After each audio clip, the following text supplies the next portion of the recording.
Dr. Dasman Yahya Ma'ali LCMA Hafizahullah, Dr. Helmi Basri LCMA Hafizahullah, Dr. Hidayatullah Ismail LCMA Hafizahullah. Majtama'a qawmun fi baitin min buyutillah yatluna kitab Allah wa yatadarasunahu fima bainahum illa nazalat alaihimus sakinah wa ghashyathumur rahmah wa haffat bihimul malaikah wa dzakarahumullahu fiman indah. Tidaklah suatu kaum duduk di salah satu rumah Allah membaca ayat-ayat Allah dan sama-sama mempelajarinya, kecuali turun kepada mereka as-sakinah, ketentraman dan kenyamanan. Wa ghasyyathumur rahmah, dan mereka diliputi pula oleh rahmat, kasih sayang dari Allah Subhanahu wa taala. Wa haffat bihimul malaikah, dan mereka pun dikelilingi oleh para malaikat, karena malaikat suka majlis-majlis zikir dan ilmu. Wa dzakarahumullahu fiman indah, dan Allah akan banggakan sebut-sebut mereka di kalangan malaikat-malaikat yang ada di sisinya, di masyarakat atas. Mudah-mudahan kita termasuk yang sering disebut-sebut di sisi Allah di kalangan para malaikat, dan di akhir majelis ini mudah-mudahan kita pula mendapatkan seperti yang tersebut dalam hadis qudsi, qumu maghfuran lakum, silahkan berangkat meninggalkan majelis ini dalam keadaan diampuni dosa-dosa kalian.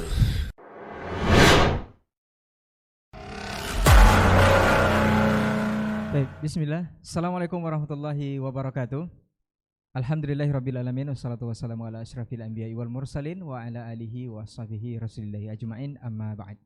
91,1 FM Radio Robani, Merajuk Ilmu dan Peradaban Generasi Robani, dan pemirsa KMTV dimanapun Anda berada, untuk kesempatan pagi hari ini kita bersyukur kepada Allah Subhanahu wa taala. Alhamdulillah, untuk kesempatan hari ini kita dimudahkan kembali untuk bertemu di program Diktat, Dialog Keilmuan Islam bersama Ustadz. Salawat dan salam kepada Nabi Muhammad SAW selaku kedua dan uswah kita dalam kehidupan.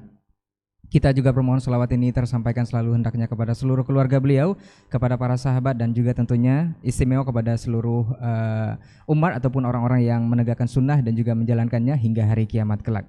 Taib Generasi Robani dan pemirsa KMTV dimanapun Anda berada, alhamdulillah untuk kesempatan hari ini kita akan membahas sebuah tema yang kita beri judul, yaitu rival-rival yang viral. Ini seperti apa dan bagaimana? Apakah bahasan kita mengenai personal, kelompok atau organisasi, atau hal-hal yang notabene-nya memang bertentangan dengan kepopuleran atau keviralan itu sendiri? Nanti akan dibahas oleh ketiga narasumber kita yang sudah hadir di studio. Alhamdulillah guru-guru kita sudah hadir. Kita sapa dulu beliau. Ada Ustadz Dr. Dasman Yahya Ma'ali LCMA Hafizahullah Ta'ala. Assalamualaikum Ustadz. Khair Ustadz. Alhamdulillah. Baik, barakallahu fiik Ustadz. Kemudian Ustadz Dr. Hidayatullah Ismail LCMA Hafizahullah Ta'ala. Assalamualaikum Ustadz. Kabar baik Ustadz? Nah. Kemudian Ustadz Dr. Helmi Basri LCMA Hafizahullah Ta'ala. Assalamualaikum Ustadz. Khair Ustadz. Nah. Taib, barakallahu fiik. Taib Generasi Romani dan pemirsa KMTV, untuk tidak memperpanjang mukadimah dan tidak berlama-lama, kita akan langsung saja kepada pembahasan untuk hari ini. Dan seperti biasa kita akan mengawali mendengarkan penjelasan dari guru kita Ustadz Dr. Dasman Yahya Ma'ali LCMA Hafizahullah Ta'ala. Falyatafadhal mashkura Ustadz. Naam.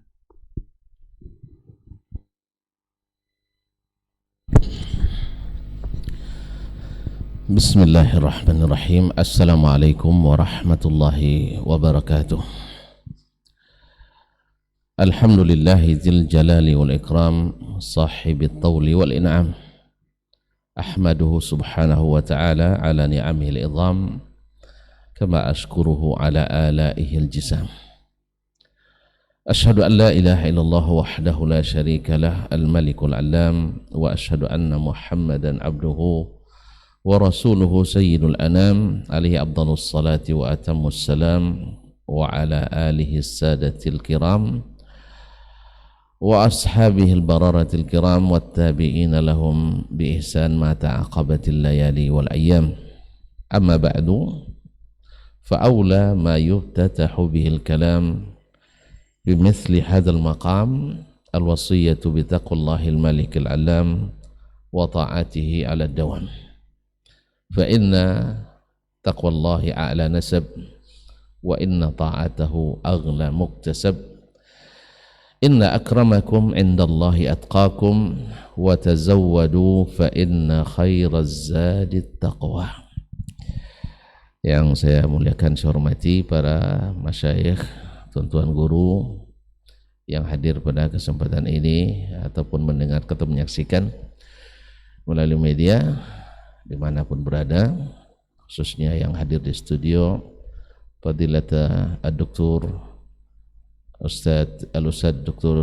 Hidayatullah Ismail wa Fadilatul Syekh Al-Ustadz Dr. Helmi Basri Ad-Daudi Hafizahumallah wa ta'ala. Kemudian yang saya muliakan pula, yang saya cintai, saudaraku Renaldi Amran yang sentiasa setia menemani kita di acara Diktat ini, dan ikhwah yang hadir di studio, Abu Aldian Adnan dan Syekh Abu Abid Imam Asy-Syafi'i, hafizakumullah jami'an, wal hadirin wal hadirat wal mustami'in wal mustami'at wal musyahidin wal musyahidat. Alhamdulillah, di pagi ini, di waktu yang mudah-mudahan Allah berkahi, berkat doa Nabi sallallahu alaihi wasallam, Allahumma barik li ummati fi bukuriha. Mudah-mudahan kita awali pula dengan ketaatan kepadanya, berdialog dan berdiskusi tentang ilmu yang diturunkannya dan diwariskan oleh nabinya sallallahu alaihi wasallam. Mudah-mudahan Allah memberikan taufik, hidayah, ma'unah dan inayah. Allahumma arinal haqqa haqqa warzuqna ittiba'ah wa arinal batila batilan warzuqna ijtinabah. Rabbi zidni ilma warzuqni fahma. Allahumma lakal hamdu kullu. Allahumma rabbana la ilma lana illa ma 'allamtana innaka antal alimul hakim. Salawat dan salam kepada baginda Nabi alaihi salatu wassalam yang menjadi utusan. Dari dialah, dari beliaulah kita mengenal Allah Subhanahu wa ta'ala, yang nanti ketika pertama masuk ke persinggahan awal menuju akhirat di alam barzakh, alam kubur. Pertanyaan pertama adalah man rabbuk, siapa Rabbmu? Dari beliau pula kita mengenali agama Islam ini, sehingga kita tahu mana yang bagian yang terintegrasi tak dapat dipisahkan dari Islam, dan mana pula hal-hal yang ditempelkan dan dimodifikasi atau hasil kreasi yang bukan dari Islam. Dari Nabi kita ketahui, dan dari beliau pula kita mengetahui tentang dia sendiri, apa posisinya, bagaimana kedudukannya, dan bagaimana kita bersikap kepadanya. Alhamdulillah, belum beliau diangkat oleh Allah SWT ruhnya ila rafiqil a'la, beliau sudah menyelesaikan tugas-tugas kerasulannya dan tugas-tugas sebagai hamba Allah, tugas-tugas sebagai pemimpin umat Islam. Dan ini dijatuhkan Allah, ditegaskan Allah, seolah-olah ini adalah surat tanda diterimanya laporan pertanggungjawabannya. Al-yawma akmaltu lakum dinakum wa atmamtu alaikum ni'mati wa raditu lakumul islam madina. Hari ini aku telah sempurnakan bagimu agamamu, sudah aku cukupkan nikmatku kepadamu, dan aku sudah ridha Islam itu. Dengan alif lam, sekali lagi saya tegaskan, al-Islam, yang tidak ada lagi mudhafun ilaihnya. Karena kalau sudah mu'arraf bil alif wal lam, al-isim apabila sudah beralif dan lam tidak boleh ada lagi idhafatnya. Ma'asyiral kiram dirahmati Allah, al-Islam dinah, aku ridai Islam itu sebagai agama. Para sahabat Nabi alaihissalatu wassalam Allah jadikan sebagai pewaris pertama dan utama. Mereka dalam kehidupannya selalu mengedepankan apa kata Allah dan apa kata Rasulnya sallallahu alaihi wasallam. Sampai-sampai seperti yang diriwayatkan oleh Imam Al-Khatib Al-Baghdadi dalam Al-Faqih wal Mutafaqih dari Abdullah bin Umar, walaupun sanadnya sedikit lemah, dia mengatakan al-ilmu thalathah. Ilmu itu 3. Al-ilmu thalathah. Ilmu itu 3. Yang pertama, kitabun natiq atau kitabun yantiq. Summa sunnatun madiyah wa qawlu la adri. Jadi dari sini kita paham bahwa as-sahabatu radhiyallahu anhum, mereka memandang ilmu itu adalah Al-Quran, sunnah. Bila tidak ada pada keduanya, la nassan, la sarihan, wala istinbatan, la istidlalan, wala istinbatan, wa istikhrajan, maka mereka menganggap bukan ilmu. Maka sudah masyhur dari kalangan mereka mencela setiap pendapat yang tanpa Al-Quran dan Sunnah. Setiap pendapat yang tanpa Al-Quran dan Sunnah. Ta'wilun bil batil atau ra'yun yarahul insan biduni mustanad. Hanya sekedar pendapat dan pikiran yang tanpa dasar. Ini mutawatir dari para sahabat, ini mazmum. Oleh sebab itu terkenal perkataan mereka, siapa yang berbicara menafsirkan Al-Quran tanpa ilmu, dia itu tetap berdosa sekalipun benar. Dan bila mereka, siapa yang menafsirkan Al-Quran dengan ilmu, berpahala sekalipun salah hasilnya. Berdasarkan hadis Nabi sallallahu alaihi wasallam, idza ijtahada al-hakimu, lain idza ijtahada al-alimu fa asaba falahu ajran. Apabila seorang hakim berijtihad benar, 2 pahala. Wa idza ijtahada fa akhta'a falahu ajrun. Apabila dia berijtihad dan tersalah, pahalanya 1. Dengan syarat kalimatnya ijtihad. Ijtihad tidak boleh dilakukan kecuali orang yang berilmu. Ma'asyiral kiram dirahmati Allah SWT. Nah, di saat itu ma'asyiral kiram dirahmati Allah, yang menjadi panduan mereka adalah ilmu.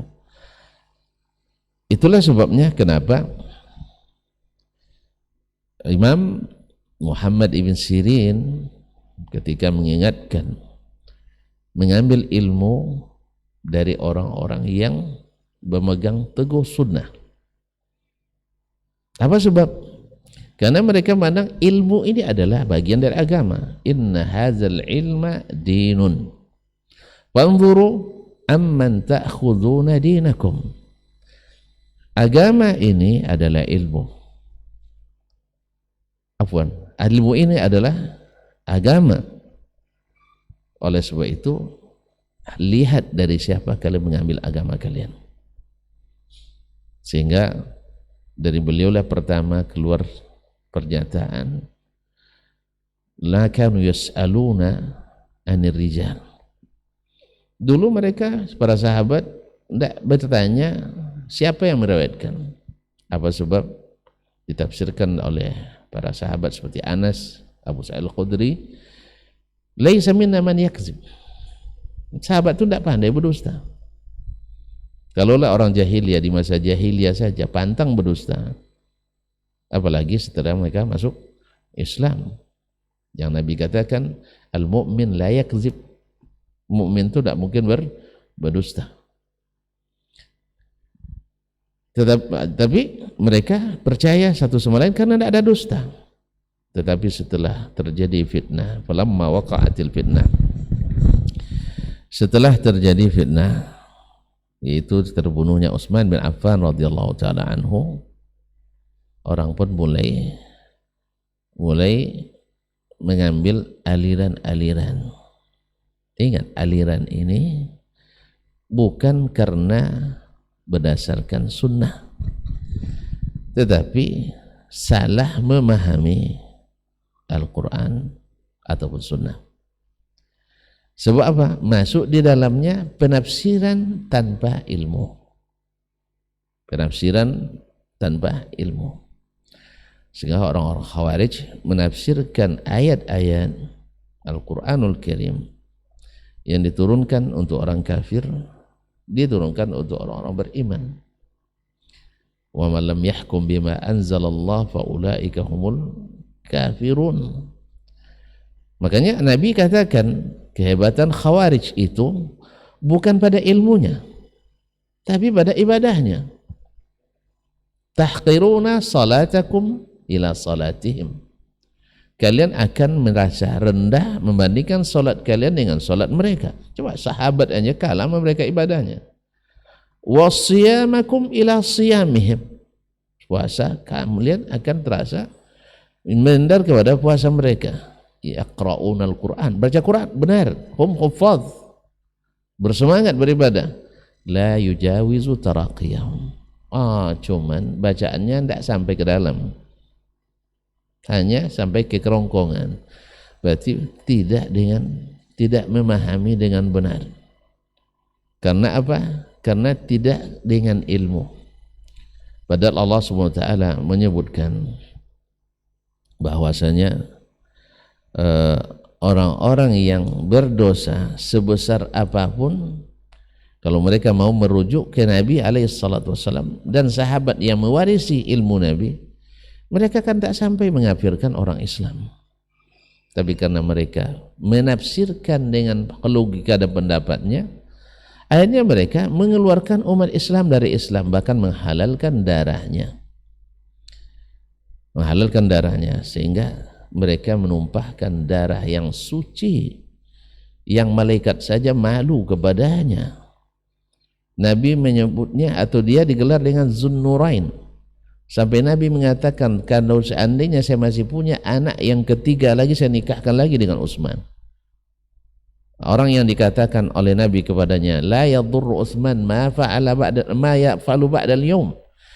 Ya, Utsman tak apa-apa mengerjakan apapun setelah ini, tidak bermudarat baginya. Yang Nabi absen, Utsman fil jannah, Utsman bin Affan masuk surga. Tapi mereka kafirkan, halalkan darahnya. Ada sahabat? Tidak. Ada ilmu? Tidak. Hanya penafsiran yang keliru. Sehingga dari situlah Muhammad ibn Sirin rahimahullah ta'ala mengatakan, fayundar idza kana min ahli sunnati yuqbalu hadithuhu. Bila perawinya adalah ahli sunnah, maka diterima hadisnya. Wa idza kana min ahli bid'ati yuraddu hadithuhu. Bila dia ahli bid'ah, dirusak atau ditolak hadisnya. Nah, sejak saat itu umat Islam seperti yang dikabarkan baginda Nabi SAW terpecah, tak pernah bersatu lagi seperti bersatunya para sahabat. Ini istimewa. Nabi sudah mengatakan, bahkan Allah SWT mengatakan, fa in amanu bimithli ma amantum bihi faqad ihtadaw. Mereka beriman seperti kalian beriman, mereka dapat hidayah. Siapa mereka? Sahabat. Makanya tidak ada personil sahabat yang terendus terlibat aliran-aliran sesat. Walaupun kehadiran sesat sudah lahir sebagiannya di masa sahabat masih hidup. Sahabat masih hidup. Syiah lahir, sahabat masih banyak. Qadariyah ada di Basrah, sahabat masih ada. Seperti kisah Abdullah bin Umar yang mengatakan, katakan pada mereka, saya bari'un minhu wa bura'u minni. Mereka bukan orang Islam yang mengingkari takdir. Ma'asyiral kiram, tapi tidak satu pun sahabat yang terlibat aliran sesat. Inilah sebabnya kenapa kita harus mengikuti sahabat Nabi SAW dalam beragama. Karena itulah yang dilakukan oleh para tabi'in dan tabi'in yang istiqamah di atasnya. Lalu seiring dengan perkembangan masa, biasanya yang namanya aliran semakin kehilir, semakin banyak cabangnya. Persis seperti kata baginda Nabi sallallahu alaihi wasallam, "Iftaraqatil yahud ila 71 firqah, wa iftaraqatin nasara ila 72 firqah, wa taftariqu hadhihi al-ummah ila 73 firqah." Ya, ketika menyebut Yahudi Nasrani, Nabi tak sebut kulluha finnar illa wahidan, enggak. Karena memang semuanya, ya selama tidak beriman pada, tidak jadi umat Nabi Muhammad, semuanya sudah otomatis. Jadi tidak perlu lagi kulluha finnar, karena memang otomatis finnar. Betul kan? Nah, tetapi ketika menyebut umatnya sallallahu alaihi wasallam, dia sebutkan kulluhum finnar atau kulluha finnar illa wahidah, kecuali satu. Nah, menurut tuan-tuan, mana yang akan lebih viral, yang ramai atau yang sedikit? Pasti yang ramai itu lebih banyak dan lebih banyak disebut-sebut. Apa sebab? Apalagi ada hadis alaikum bisawadil a'zam. Ya, nanti Ustaz Elmi akan jelaskan ya sawadul a'zam itu yang mana yang dimaksud. Ya, biar saya tidak ambil semuanya Ustaz ya. Janji Ustaz yang jelaskan nanti. Nah, saya hanya dari sisi riwayat ini adalah mungkarah. Tapi kalau seandainya sahih, nanti kita tunggu tafsirnya akan disampaikan oleh Dr. Helmi insyaallah taala atau Dr. Hidayatullah. Ma'asyiral kiram dirahmati Allah Subhanahu wa taala. Makanya yang lebih banyak adalah yang menyimpang. Karena memang si penyimpangan itu tak berbatas. Yang lurus itu yang terbatas, terhad. Maka Nabi SAW katakan semuanya masuk neraka. Ini kita kan kalau sudah disebut masuk neraka baperan pula. Semua kita masuk ke neraka berarti Anda panitia. Enggak, saya hanya menyampaikan dari Nabi SAW. Ya, kalau antum tak terima berarti antum mengkritisi Nabi SAW. Sekarang Nabi yang mengatakan, kita sampaikan. Soalnya semuanya neraka kecuali satu. Ditanya siapa mereka? Humul jamaah. Mereka adalah al-jamaah. Disinilah diambil istilah ahlus sunnati wal jamaah. Terus sunnah dari mana? Alaikum bisunnati. Nah, kemudian dalam riwayat lain, dan ini banyak riwayatnya, Syekh kami Hafiz Al-Hakami mengumpulkan tentang hadis-hadis ini. Beliau mengumpul tak kurang dari 25 hadis, yang sebagian besarnya 20 hadis sahih atau hasan, atau apa namanya 20 hadis sahih, kemudian hadis 3 hadis hasan, 2 dhaif. Yang 2 yang dhaif ini kadang ini bergelayut pada 2 yang dhaif itu sana. Ya. Kadang-kadang mesti syubhat yang seperti baru-baru ini viral pula, bahwasanya ketika bicara tentang hadisun nuzul, Allah Subhanahu wa taala turun ke langit pertama. Ini sebenarnya terlalu cepat saya sampaikan, tapi ingat waktu yang terbatas. Ya, makanya saya katakan, kalau di zaman Nabi hadis ini disampaikan, alhamdulillah tidak ada yang merasa keberatan, tidak ada yang mengatakan tidak masuk akal, dan tidak ada yang tidak mengerti. Apa indikasinya? Pertama, andainya mereka tidak mengerti, ini adalah keyakinan, mesti mereka bertanya. Berarti mereka tidak bertanya menurut antum karena paham atau karena tidak paham? Pasti karena paham. Dari mana mereka paham? Dari kalimat Nabi SAW, yanzilu rabbuna. Karena hadis ini diriwayatkan tidak lebih kurang seperti kata Imam Abdurrahman ibn Manda, itu diriwayatkan tidak kurang dari 20 orang sahabat. Kalau 20 aku tawatir sih ya. Nah, semuanya dengan lafaz-lafaz yanzilu rabbuna atau yanzilullah dan sebagainya. Ma'asyiral kiram dirahmati Allah Subhanahu wa taala. Lalu sebagian ingin menolak hadis ini sebenarnya dengan pikirannya, lalu dicari pendukungnya. Ini kan Bedanya antara salaf dengan khalaf ini jarang mungkin diketahui orang atau jarang disebut-sebut. Kalau khalaf itu atau salaf itu cari dalil dulu baru tarik kesimpulan. Kalau khalaf enggak, buat hukum dulu baru upayakan dalilnya. Sehingga yang sebenarnya tidak bertentangan dianggap sebagai sesuatu yang bertentangan. Misal sudah dibuat kaidah Allahu mawjudun bila makan. Allah mawjudun bila makan. Allah itu ada tanpa tempat. Ini di mana dapatnya? Ya, supaya agak keren sedikit dibilanglah itu perkataan Ali bin Abi Thalib radhiyallahu anhu. Lalu orang bertanya seperti kata sebagian, sekarang dah payah berdakwah katanya. Kalau kita bilang hadis dibilang beda siapa perawinya, kalau udah tahu perawinya dibilang sahih atau tidak. Ayo kita katakan, ada yang bilang diriwayatkan oleh Al-Khatib Al-Baghdadi. Awak kira Al-Khatib Al-Baghdadi Imamu Ahli Sunnah wal Jamaah Abu Bakar Ahmad bin Thabit Al-Baghdadi sahibu tarikh Baghdad, Al-Imamu Al-Faqih Asy-Syafi'i. Oh, kira itu dicari di seluruh bukunya tidak ketemu.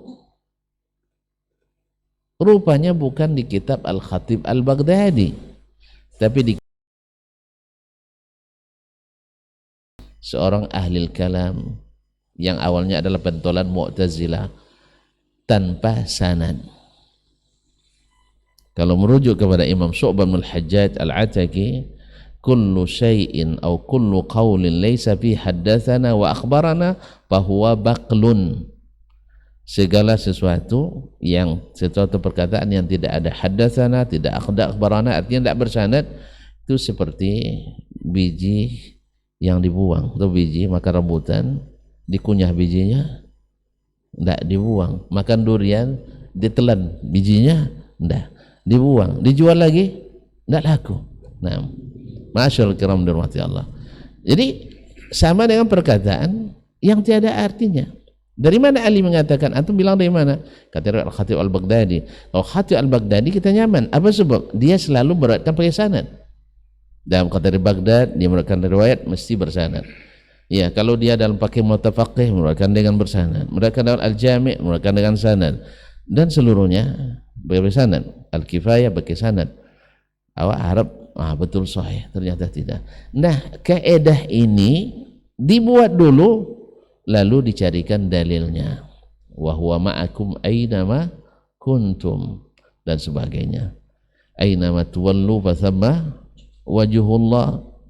Nah, kalau kita bilang wajhullah di sini wajah Allah, nanti dikatakannya Allah tidak bertempat, ada di mana-mana. Kalau kita bilang nanti wajhullah di sini adalah ittijahullah, yaitu menghadap kiblat menuju Allah SWT, berarti antum ahli ta'wil juga. Ini masalahnya.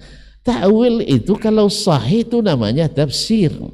Ya, ta'wil dalam Imam At-Tabari kan memberi judul kitabnya Al-Jami' atau Jami'ul Bayan fi Ta'wili Al-Quran, maknanya tafsir, yaitu dengan bahasa yang sahih. Kalau ta'wil menurut ahli kalam sarful lafzi anil makna al-asli, yaitu merubah lafaz dari makna yang asli, sangat beda. Nah, baiklah kaum muslimin dan muslimat dirahmati Allah. Nah, dulu di zaman sahabat hadis nuzul yang masyhur dari hadis Abu Hurairah radhiyallahu anhu, ini hadis dari Abu Hurairah diriwayatkan oleh ashabul kutub tis'ah. Ya, ashabul kutub tis'ah. Bahkan Imam kita Asy-Syafi'i rahimahullah ta'ala dalam kitabnya Kitabul Ibad wan Nuzur berdalil kepada ini ketika menolak pendapat ini hadis jariyah. Maaf, Imam Asy-Syafi'i rahimahullah ta'ala atau selainnya hadisun nuzul ini ditolak oleh sebagian ahli kalam dengan alasan karena dari sebagian riwayat ada fayunadi munadin au ba'atha munadiyan yunadi. Oleh sebab itu yang turun itu adalah malaikat atau yang menyerukan atau rahmat atau perintah. Karena di situ fa amara munadiyan yunadi. Seperti yang diriwayatkan oleh Imam Al-Baihaqi dalam Al-I'tiqad dan lainnya. Nah, riwayat yang ini kalaupun sahih tidak menafikan riwayat yang masyhur bahwa yang turun ada Rabb. Sebab apa? Di banyak riwayatnya, khususnya riwayat Imam Malik dari Al-Aghar dan Abu Salamah dari Abu Hurairah radhiyallahu anhu, bahwa Nabi sallallahu alaihi wasallam atau Allah SWT dalam hadis itu mengatakan man yad'uni, man yastaghfiruni, man yas'aluni. Apakah mungkin Jibril yang mengatakan ini? Boleh tidak berdoa kepada Jibril? Tidak. Boleh berdoa kepada makhluk? Tidak. Boleh meminta? Tidak. Maka mustahil, yang benar adalah turun adalah rahmat. Makanya ketika sahabat mendengar ini, mereka tidak punya ilmu kecuali Al-Quran dan Sunnah atau la adri. Maka mereka diam karena paham. Apa sebab? Karena waraditu lakumul Islam madinah. Tak mungkin Allah ridha kecuali yang diterima. Yang kedua, mereka juga tidak memperdebatkannya. Apa sebab? Karena bagi mereka jelas bahwa itu diimani. Kalau mereka mengatakan kalau seandainya dia turun seperti yang dikatakan oleh ahli kalam yang viral, bahwasanya kalau turun berarti kan dia mengosongkan tempat, mengisi tempat. Karena mereka menganggap nuzul dengan makna zawal, hilang dari suatu tempat pindah ke tempat yang lain. Kita katakan berarti dia sudah mengukur Allah dengan hukum alam, dan ini hukum alam. Kita pindah dari satu tempat mengosongkan tempat yang lain, ini makhluk. Bukankah mereka anti tasbih? Justru karena tasbihlah mereka tersesat. Justru mereka sudah mentasbihkan Allah dengan makhluk, sebab mereka tidak mengenal yang namanya turun kecuali turunnya makhluk. Berarti mengukur Allah dengan makhluknya. Ma'asyiral kiram dirahmati Allah. Oleh sebab itu di sahabat tak ada perdebatan masalah ini, karena mereka paham. Enggak, sebagian mengatakan mereka itu tidak paham maknanya. Allahu Akbar. Ya, Allahu Akbar. Sahabat yang lahir dari bahasa Arab yang belum rusak, karena bahasa Arab di perkotaan rusak di paruh kedua abad kedua, di pedesaan atau di pedalaman rusak di paruh kedua abad ketiga. Nah, sahabat hidup di zaman yang bahasanya belum rusak, tidak paham makna apa yang disampaikan Allah dan Rasul sallallahu alaihi wasallam. Terus apa yang mereka yakini? Lalu tiba-tiba datang ulama di abad ketiga atau keempat yang sudah rusak bahasa Arabnya, baik di perkotaan maupun pedesaan, lebih paham dari sahabat, sehingga sahabat itu manhajnya tafwid. Ini pelecehan terhadap sahabat Nabi alaihi salatu wassalam. Mereka diam lalu tidak paham. Tiba-tiba datang ulama setelah zaman rusak bahasa Arab, tiba-tiba mereka ini, mereka memang tidak rusak bahasanya tapi tidak menggunakan akal. Masya Allah, sahabat tidak punya akal, tidak punya logika. Subhanallah. Kaum muslimin dan muslimat dirahmati Allah SWT, ini juga pelecehan terhadap sahabat, padahal mereka lah yang ulul albab sesungguhnya, orang-orang yang menggunakan akal dengan sebenarnya. Oleh itu kaum muslimin dan muslimat, para pendengar, para pemirsa yang saya muliakan, ini subhanallah, sungguh di zaman ini ya, penolakan terhadap Al-Quran dan Sunnah atas nama juga ahli sunnah wal jamaah, padahal adalah bertentangan sekali dengan ini. Kaum muslimin, sampai-sampai keluar pula fitnah. Kalau belajar tauhid itu tandanya radikal. Kalau tauhidnya berasal Al-Quran dan Sunnah saja, berarti tidak ahli sunnah yang asli. Kalau dicampur-campur baru asli. Ini kemudian yang tuduhan radikal, teroris dan sebagainya. Ini sebenarnya ibarat orang memancing, umpannya habis. Ya, biar tidak sama tidak ngono, dibawa umpan kita ke dalam sungai yang banyak buaya. Awak karena lupa masuk pula ke sungai itu. Itu yang diinginkannya, diterkam kita sama buaya. Sekarang kan pemerintah dan kita mendukung anti radikalisme, anti terorisme, karena memang terorisme tidak diberikan peluang oleh Islam dan tidak dibolehkan dalam keyakinan umat Islam. Demikian juga sikap radikalisme memaksakan kehendak kita pada orang lain. Ya, itu juga dilarang. Justru yang radikal adalah yang suka menghentikan kajian, yang suka menutup masjid, yang suka membubarkan kajian, suka menutup masjid, melarang pembangunan masjid. Kenapa? Karena dia takut memaksakan kehendaknya. Harusnya dia tidak memaksakan kehendaknya. Pendapat kalian silakan di masjid kalian, pendapat kami ini di masjid kami. Sampai-sampai ada tuduhan merebut masjid dan sebagainya. Jangan kasih peluang. Subhanallah, memang kembali ke zaman seperti di zaman ada 3 orang ulama hadis dulu dari Asbahan, Muhammad bin Harun Ar-Rayani, kemudian Muhammad ibn Ja'far Tabari dan yang lainnya. Mereka singgah di Masjid Fustat di Mesir waktu itu. Tiba-tiba ada seorang syekh dari Asy'ariyah mengatakan, ukhruju hadza masjidul Asy'ariyah wa antum ahlus sunnah. Ini masjidnya orang Asy'ari, kalian adalah ahlus sunnah. Memang Asbahan sampai abad ke-5 seperti kata Imam Ibnu Asakir mengakui ini, dia dalam Tabyinul Kadzib wal Muftari atau dalam Tarikh Dimashq atau yang lainnya, dia katakan sampai abad ke-5 tak ada peluang bagi aliran lain masuk ke Asbahan, semuanya ahlus sunnah. Maka wajarlah imam-imam yang lahir di sana sangat keras terhadap ahli bid'ah. Sebab apa? Mereka dominan hari itu. Makanya kita hari ini yang kalau kita jangan bukan dominan, jangan keras-keras sekali, nanti dicukur rambut sama orang, dibotakin kita. Jadi kadang-kadang orang banyak mengambil metode Al-Barbahari, mengambil metode Imam As-Sabuni dan sebagainya dalam bersikap sangat vulgar terhadap penyeleweng agama, akhirnya menjadi kontraproduktif terhadap dakwah kepada as-sunnah dan as-salafu as-salih. Ini yang harus dipahami oleh sebagian kita. Ibnu Battah di Asbahan ya, dihidup di zaman memang rayatus sunnah diangkat tinggi-tinggi, sedangkan ahli bid'ah ahli kalam belum punya jabatan. Oleh sebab itu kaum muslimin dan muslimat mereka cenderung lebih dahsyat dalam menolak bid'ah. Apa sebab? Karena memang barangnya bid'ah itu tidak laku di situ, maka keras mereka menolaknya. Tapi di zaman yang bergelimang dengan bid'ah, antum keras-keras nanti hancur sendiri, digulung kita.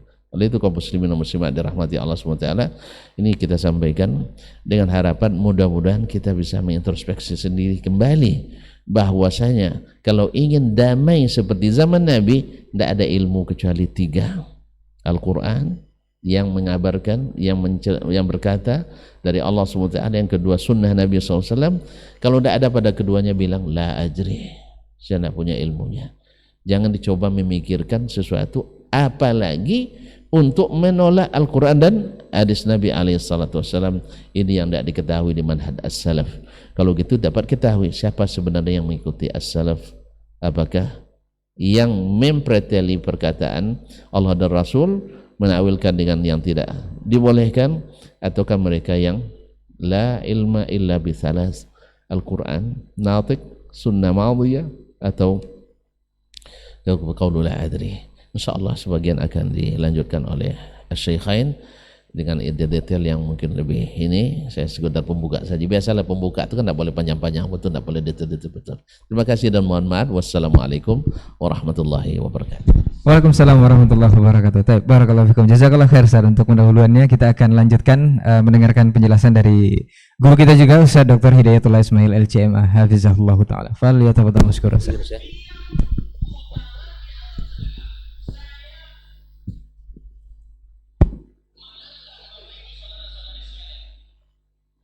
Baik, bismillahirrahmanirrahim. Assalamualaikum warahmatullahi wabarakatuh. Alhamdulillah nahmaduhu wa nasta'inuhu wa nastaghfiruhu wa nastahdihi wa na'udzu billahi min syururi anfusina wa sayyiati a'malina, may yahdihillahu fala mudilla lahu wa may yudlilhu fala hadiya lahu. Asyhadu an la ilaha illallah wahdahu la syarika lahu wa asyhadu anna Muhammadan abduhu wa rasuluhu alladzi la nabiyya wa la rasula ba'dah. Allahumma inna nas'aluka ilman nafi'an wa rizqan tayyiban wa amalan mutaqabbala. Allahumma ati nufusana taqwaha wa zakkiha anta khairu man zakkaha anta waliyuha wa maulaha innaka ala kulli syai'in qadir. Amma ba'd, guru kita Dr. Dasman Yahya Ma'ali LCMA yang kita muliakan, dan guru kita Dr. Helmi Basri LCMA yang kita muliakan, teman-teman di studio dan seluruh kaum muslimin dan muslimat dimanapun berada yang mendengarkan kajian kita di pagi yang penuh berkah ini. Alhamdulillah, puji dan syukur pada Allah Subhanahu wa taala, kembali kita dipertemukan di kajian pekanan kita yang dikemas dengan nama Diktat, yang mudah-mudahan menjadi sarana ilmu bagi kita bersama dan menjadi bagian dari kebaikan kita, ya, dari usia yang kita jalani, kita isi dengan talabul ilmi, karena ilmu adalah jalan menuju surga Allah Subhanahu wa taala, dan ilmu adalah cahaya dalam kehidupan kita, ya, dalam menjalankan kewajiban kita kepada Allah Subhanahu wa taala, ya, agar kita tahu tentang hak-hak Allah Tabaraka wa taala, agar kita tahu kewajiban-kewajiban kita, ya. Sebagaimana hadis yang masyhur tentang pertanyaan Rasul sallallahu alaihi wasallam kepada Mu'adz ibn Jabal, ya, atadri ma haqqullah 'alal ibad wa ma haqqul ibadi 'ala Allah. Itu kan jelas bahwa ketika Nabi bertanya tentang apa hak Allah atas hamba dan apa hak hamba atas Allah, maka Mu'adz mengembalikan jawabannya kepada Rasul sallallahu alaihi wasallam. Hak Allah atas hambanya adalah di mana kita menyembah Allah Subhanahu wa taala, ya, dengan tidak mensyirikkannya dengan satu apapun. Nah, beribadah kepada Allah, berkeyakinan di dalam agama kita, itu adalah sesuatu yang mesti didasari dengan ilmu yang benar, ya.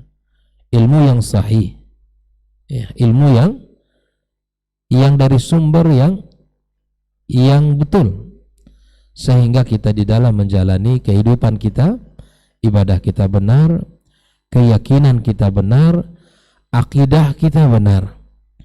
Karena di antara satu hal yang penting untuk kita luruskan, untuk kita benarkan adalah dua hal ini. Di samping bermuamalah yang benar, akidah kita benar, dan ibadah kita benar. Maka oleh karena itu, pada kesempatan yang mulia ini, izinkan, ya, memberikan, ya, menyampaikan sesuatu yang mudah-mudahan menjadi ilmu bagi kita dan khususnya bagi anda sendiri. Ahibati fillah, kaum muslim dan muslimat dimanapun berada, para masyayikh yang kita muliakan, di dalam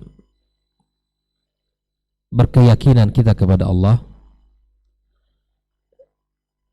dan keyakinan kita kepada agama yang mulia ini, maka kita sebagai kaum muslimin dan penuntut ilmu secara khusus, ya, maka kita harus mengetahui bagaimana akidah kita harus kita bangun, dan seperti apa seorang muslim seharusnya dia berakidah, ya, sehingga tidak bercampur antara hak dan batil, tidak bercampur antara yang samar-samar dengan yang sudah jelas. Maka yakinilah di antara manhaj Ahlus Sunnati wal Jamaah di dalam berakidah, yang pertama adalah mencukupkan Al-Quran dan As-Sunnah sebagai sumber di dalam berakidah, ya. Mencukupkan Al-Quran dan As-Sunnah dalam sumber berakidah kepada Allah Subhanahu wa ta'ala, ya. Menjadikan Al-Quran dan Sunnah sebagai referensi utama, apalagi yang berkaitan dengan Allah Subhanahu wa ta'ala.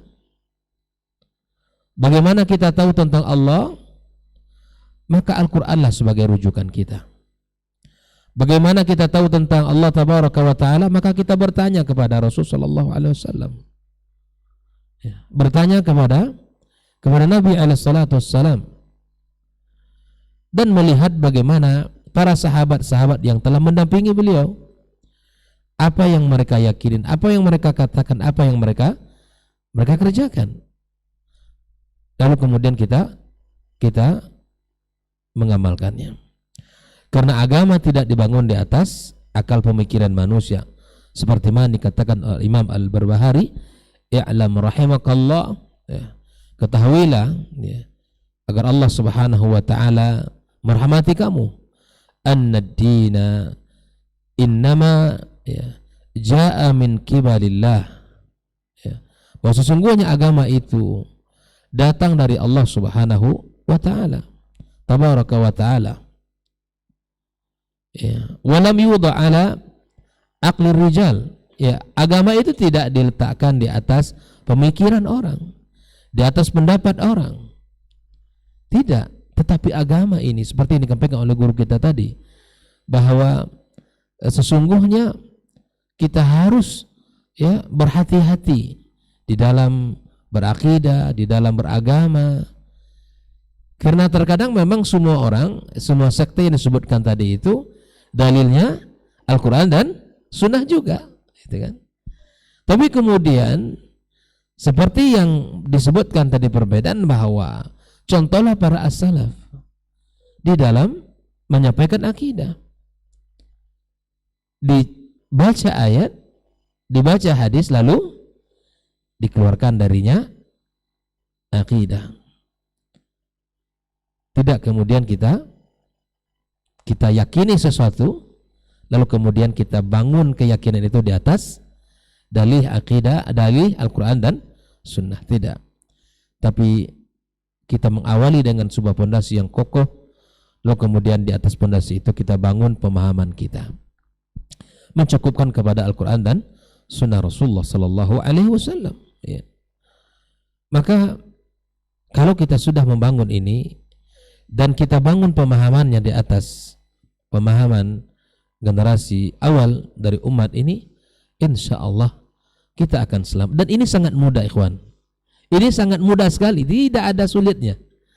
Al-Quran, As-Sunnah Nabi SAW lalu dipahami oleh mereka, para sahabat, para tabi'in dan tabi'in, lalu kemudian kita ya memahami seperti apa yang mereka pahami dan kita yakini seperti apa yang mereka yakini. Nah, ini dia.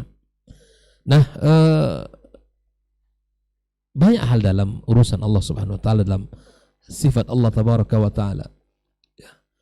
Khusus tentang istiwa yang sudah sering dibahas ya.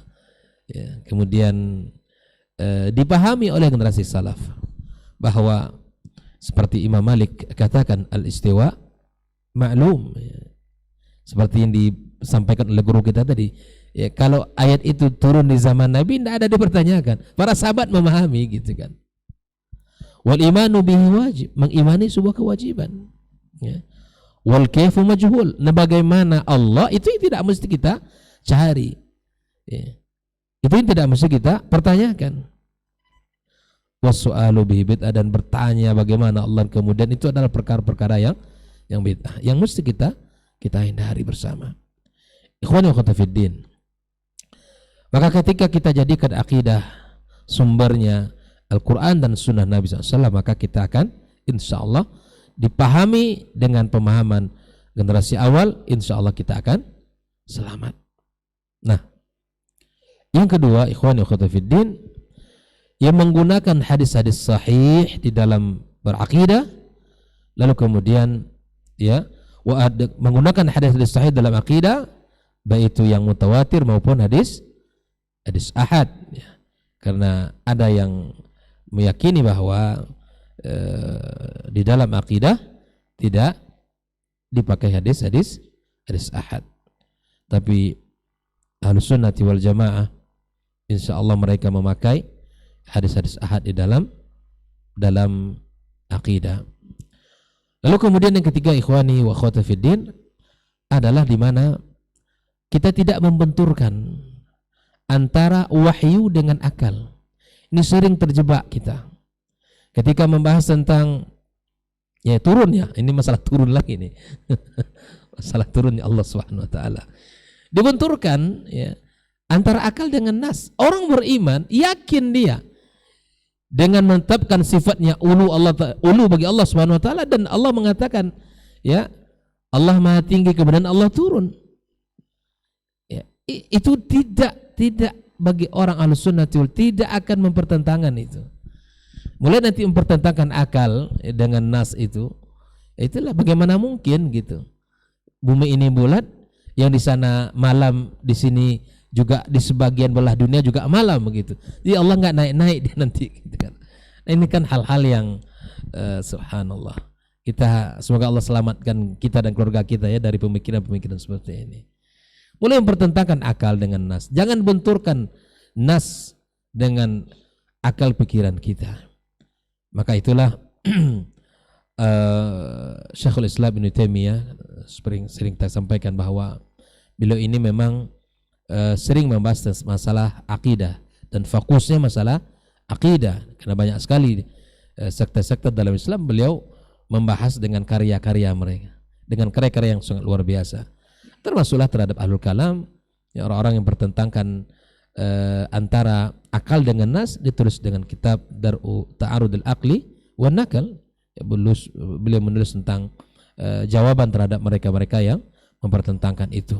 Nah, ikhwani wa akhwati fiddin, ketika beliau ditanya kenapa fokus tentang akidah dan banyak sekali pembahasan tentang akidah, karena ketika umat ini salah dalam bidang akidah fatal akibatnya.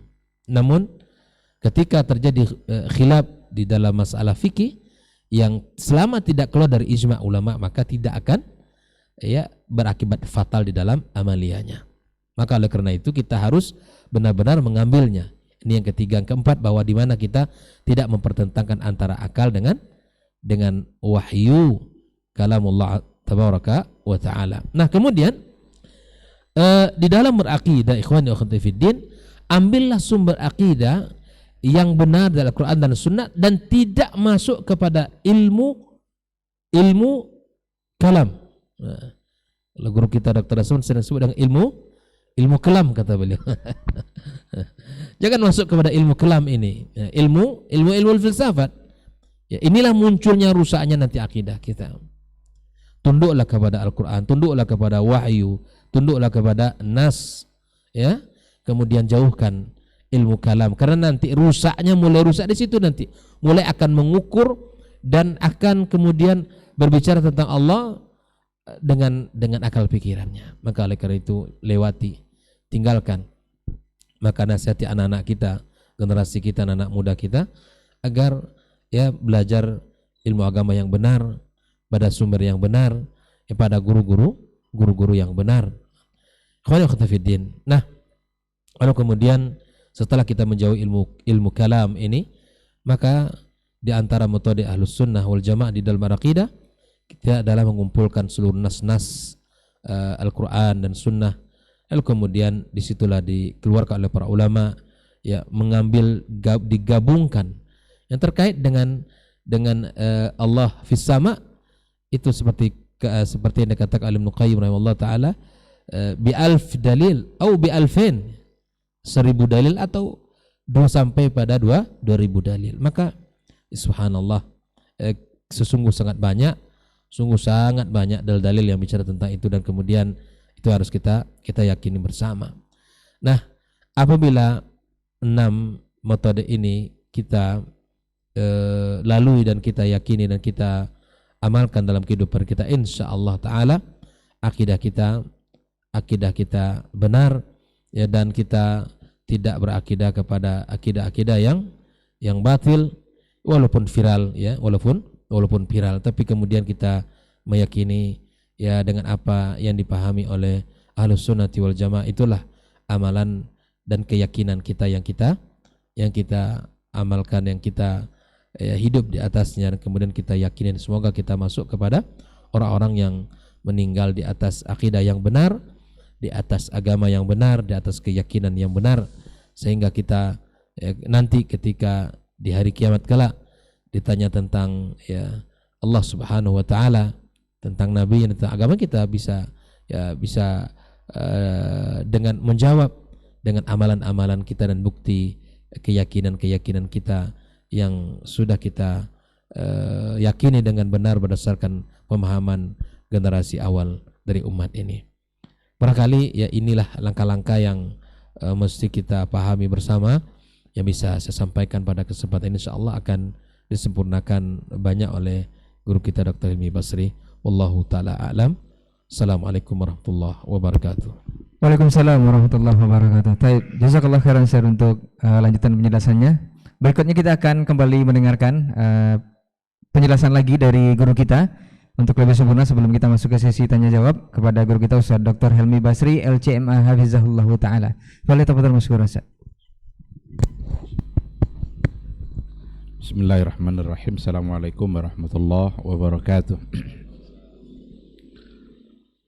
Alhamdulillahi rabbil alamin wal aqibatu lil muttaqin wala udwana illa 'alal zalimin. Asyhadu an la ilaha illallah wahdahu la syarikalah wa asyhadu anna Muhammadan abduhu wa rasuluhu la nabiyya wa la rasula ba'dah. Yang sama-sama kita muliakan guru-guru kita, Dr. Dasman, Dr. Hidayatullah. Semoga Allah selalu menjaga mereka berdua. Saudara Ray yang setia bersama kita, ikhwah yang hadir di studio, serta siapapun yang menyaksikan secara langsung atau mendengarkan acara kita pada pagi hari ini. Mudah-mudahan kita semua senantiasa mendapatkan bimbingan dan petunjuk dari Allah Subhanahu wa taala agar tetap istiqamah berada di atas al-haq, di atas akidah yang benar dan di atas ibadah yang benar. Tentu saja tiada kata yang paling pantas untuk kita ucapkan di awalnya selain daripada memuji Allah Subhanahu wa taala. Karena hanya atas izin dan karunia Allah lah pada pagi hari ini kita semua bisa mengikuti acara ini, dan mudah-mudahan waktu yang kita habiskan untuk mengikuti acara ini bisa menambah timbangan amal soleh kita, yang insya Allah di akhirat kelak timbangannya bisa mengalahkan timbangan dosa. Jangan juga pernah lupa untuk berselawat dan bersalam kepada Rasulullah Sallallahu Alaihi Wasallam, sosok figur yang paling berjasa dalam kehidupan kita. Beliaulah yang telah membawa petunjuk, sehingga dengan petunjuk itu hidup kita menjadi terarah. Beliaulah yang menerangi seluruh sisi kehidupan kita dengan cahaya, yang dengan cahaya itu kita bisa melihat segala sesuatu dengan benar. Kalaulah tanpa cahaya itu, barangkali kita akan sangat sulit untuk membedakan mana yang hak, mana yang batil, mana yang salah, mana yang benar. Oleh karena itu, kembalilah kepada cahaya itu. Apabila ada hal-hal yang diragukan atau ada hal-hal yang terjadi penyimpangan, itu pasti dikarenakan oleh telah semakin jauh dari cahaya itu. Karena kalau dekat dengan cahaya itu tidak mungkin ada yang samar-samar, tidak mungkin yang salah dianggap benar. Makanya kita semua mengajak agar kita bisa kembali kepada cahaya itu, dan mudah-mudahan itu adalah bisa menjadi bukti nyata bahwa kita adalah mencintainya, dan kita berharap di akhirat kelak kita bisa mendapatkan syafaat dari beliau. Tema kita pada pagi hari ini adalah rival yang viral. Mudah-mudahan rival di sini bukan personal, tapi pemikiran. Karena kalau personal nggak mesti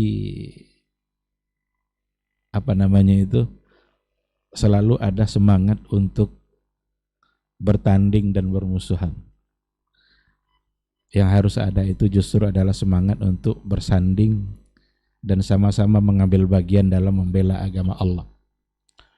Tapi pada kenyataannya dari segi pemikiran banyak hal-hal yang menyimpang dan itu viral. Karena biasanya memang kalau ingin viral itu nampaknya harus ada penyimpangan dulu. Kalau masih lurus-lurus saja kayaknya nggak akan viral itu. Kalau mau cepat viral maka menyimpanglah. Khalif tu'raf. Khalif tu'raf. Ambil satu penyimpangan, kamu akan viral.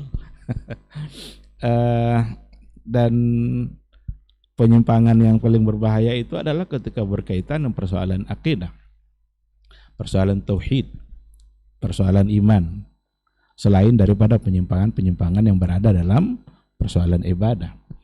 Oleh karena itu perlu kita membahasnya, perlu kita membicarakannya agar tidak sekedar viral, tetapi tak penting viral, tapi kita tetap berada di jalur yang benar. Barangkali semua kita tidak ragu lagi dengan pentingnya persoalan akidah. Akidah sesuatu yang sangat urgen dalam kehidupan kita dan sangat perlu untuk diulang-ulang agar kita paham persoalan tauhid itu asas, itu pondasi, maka perlu untuk kita ulang-ulang. Jangan pernah ragu untuk sering-sering membicarakan tauhid. Orang-orang yang kalau seandainya sudah jarang bicara tauhid, itu rentan akan terjebak kepada kesyirikan. Dan orang-orang yang sudah jauh menyimpang dalam persoalan kesyirikan, itu dipastikan kena jarang bicara tauhid. Jarang bicara persoalan ma'rifatullah. Jarang bicara persoalan eksistensi Allah sebagai ilah. Maka terjebaklah pada kesyirikan demi kesyirikan. Bahkan ketika diingatkan pun apa yang dilakukannya itu syirik, itu tidak bisa, sulit sekali untuk diterima. Bahkan dicoba untuk mencari-cari alasan pembenaran bahwa itu bukan syirik, bahkan bagian dari tauhid. Inilah akibatnya nanti kalau kita jarang bicara tauhid. Jadi sekali lagi, bicara tauhid harus terus. Jangan ada waktu di mana kita lupa dengan masalah tauhid. Bagaimana cara untuk mengenali tauhid? Bagaimana cara untuk mengenali Allah Subhanahu wa ta'ala?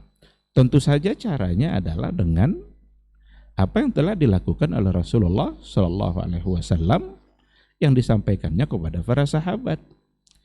Kita akan kenal, benar-benar mengenali Allah melalui apa yang diberitakan oleh Allah sendiri dalam Al-Qur'annya tentang dirinya dan apa yang telah disampaikan oleh Rasulullah SAW tentang Allah dalam hadis-hadisnya.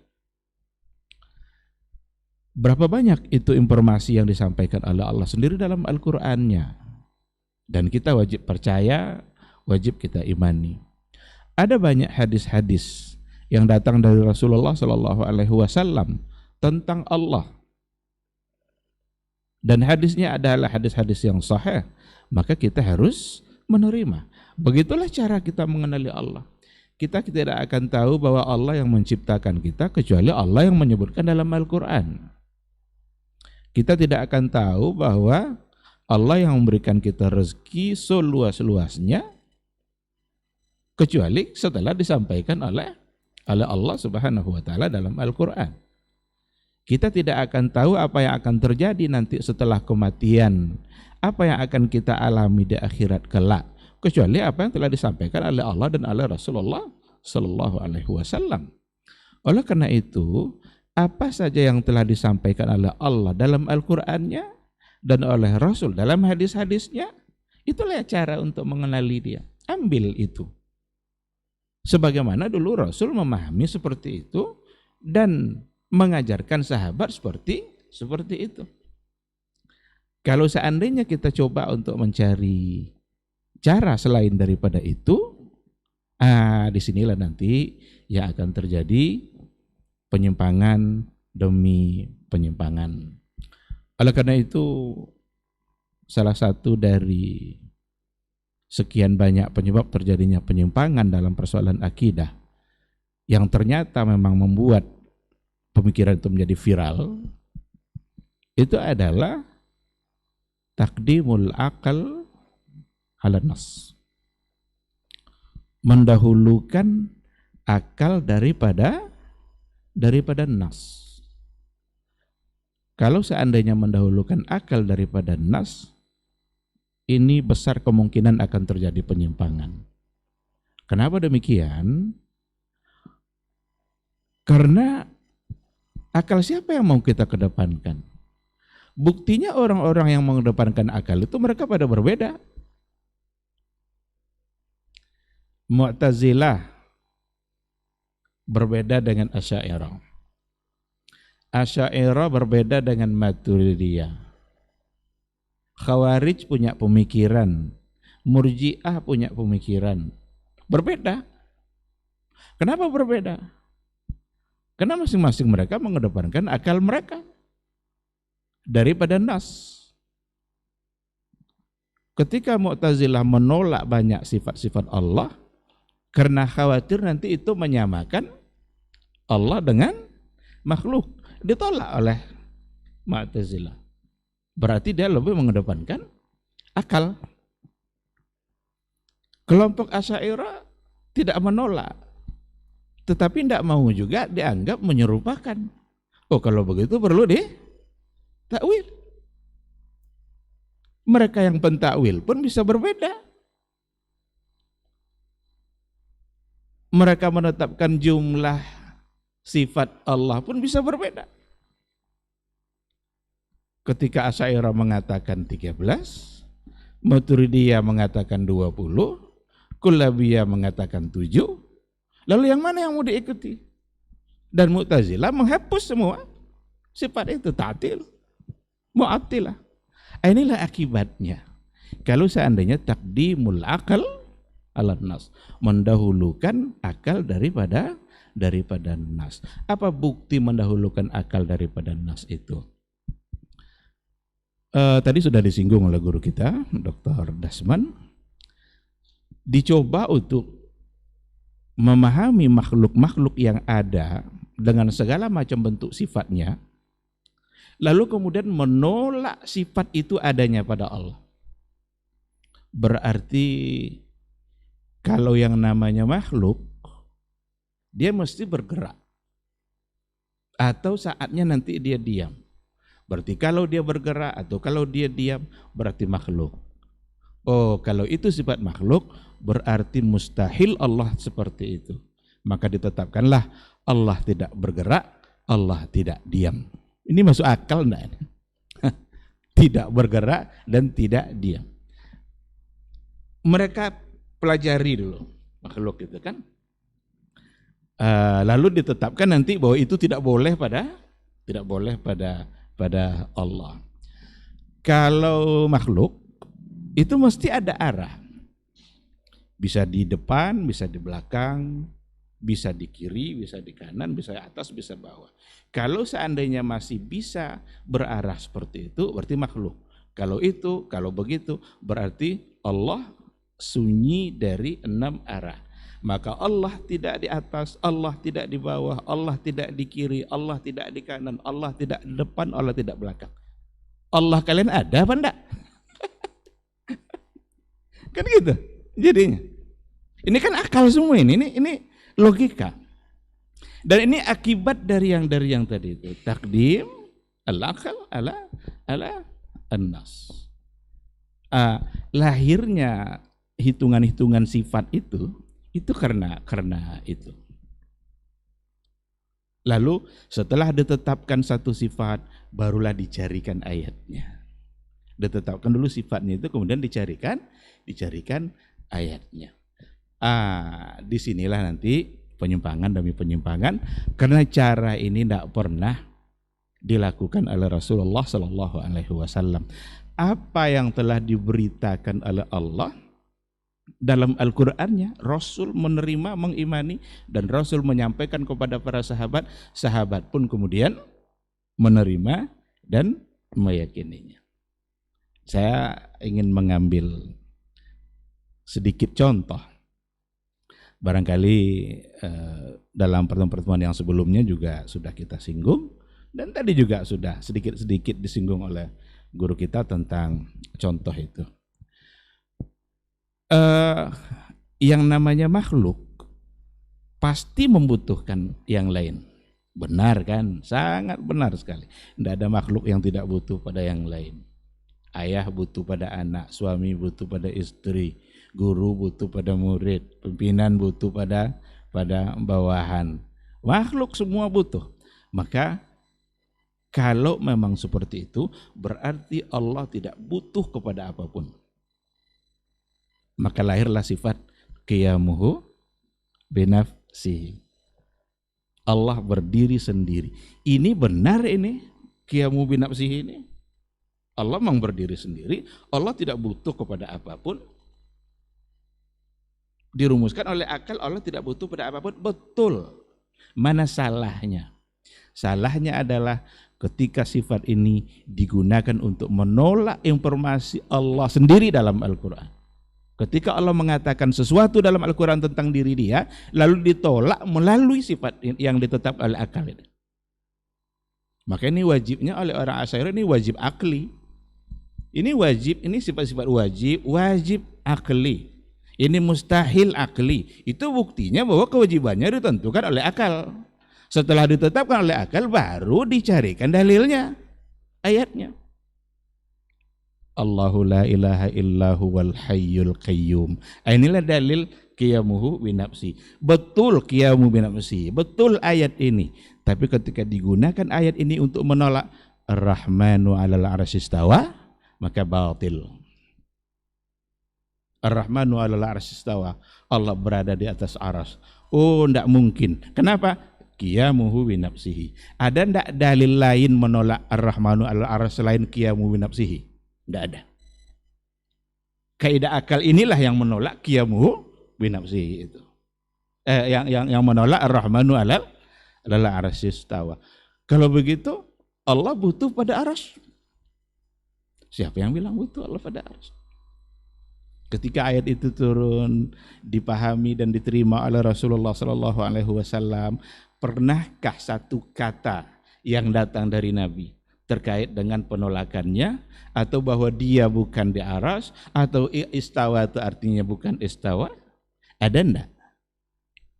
Ini penyebab penyimpangan itu ketika memang sudah takdim al-aqal ala nas. Padahal konsekuensi dari merubah istawa menjadi istaula itu luar biasa. Kan istawa tidak mungkin karena berarti Allah butuh pada tempat. Ini sudah satu kesalahan. Karena ketika dikatakan istawa ala arsy bukan karena membutuhkan, tapi dia yang mengatakan seperti itu. Allah menciptakan malaikat maut untuk mencabut nyawa. Apakah Allah butuh pada malaikat maut? Nanti kiamat akan ditiup trompet itu oleh Israfil. Diciptakan pula oleh Allah malaikat Israfil agar dia meniup trompet. Perlukah Allah Israfil itu?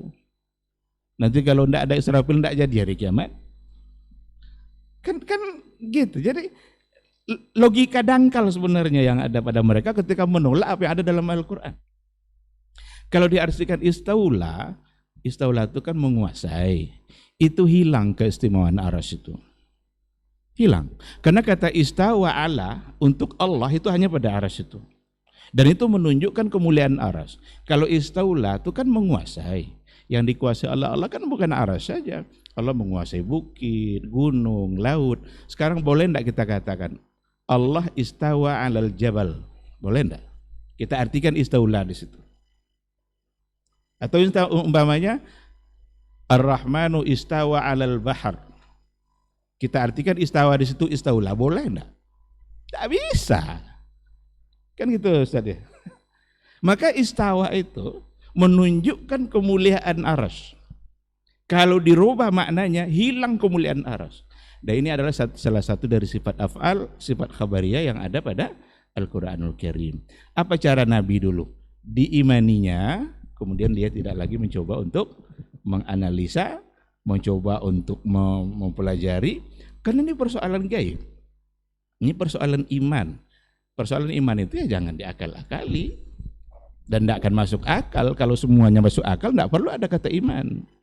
Adanya kata iman itu karena ada sesuatu yang memang akal kita harus tunduk.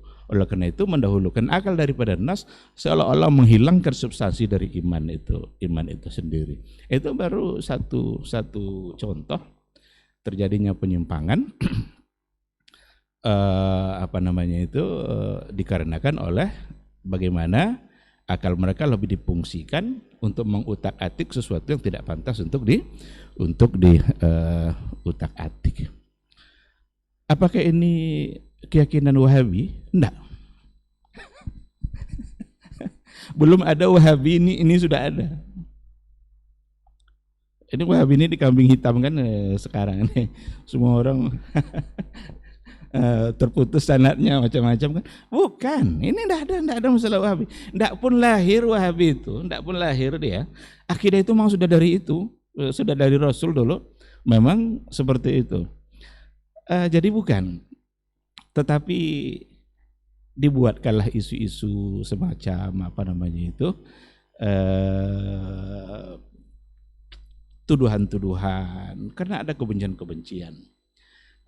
Padahal Wahabi itu sebenarnya adalah istilah untuk yang Khawarij, itu baru betul. Abdurrahman ibn Rustum misalnya, Khawarij yang paling suka untuk mengafir-ngafirkan orang. Sedangkan yang ada di Arab Saudi dulu yang 200 tahun yang lalu itu bukan itu sebenarnya. Itu hanya tuduhan-tuduhan saja. Dan yang menuduhnya itu setidaknya yang paling getol menuduh itu, memberikan tuduhan itu dua. Pertama Syiah, kedua Sufi. Kenapa begitu kuat Syiah menantangnya? Karena memang dakwahnya Muhammad bin Abdul Wahab itu mengajak untuk kembali kepada sunnah. Sedangkan orang Syiah, mereka sudah punya sunnah sendiri.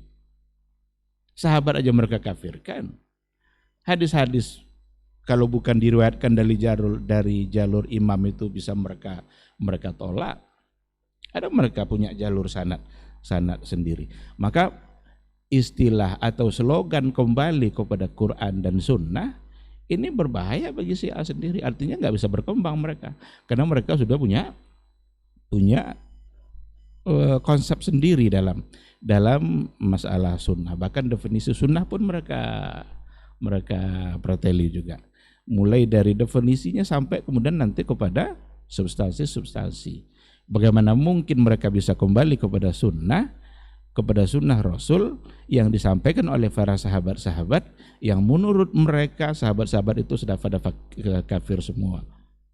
Ada riwayat dari orang-orang Syiah sendiri setelah wafat Rasul itu semua mereka irtaddu illa salasa atau illa khamsa.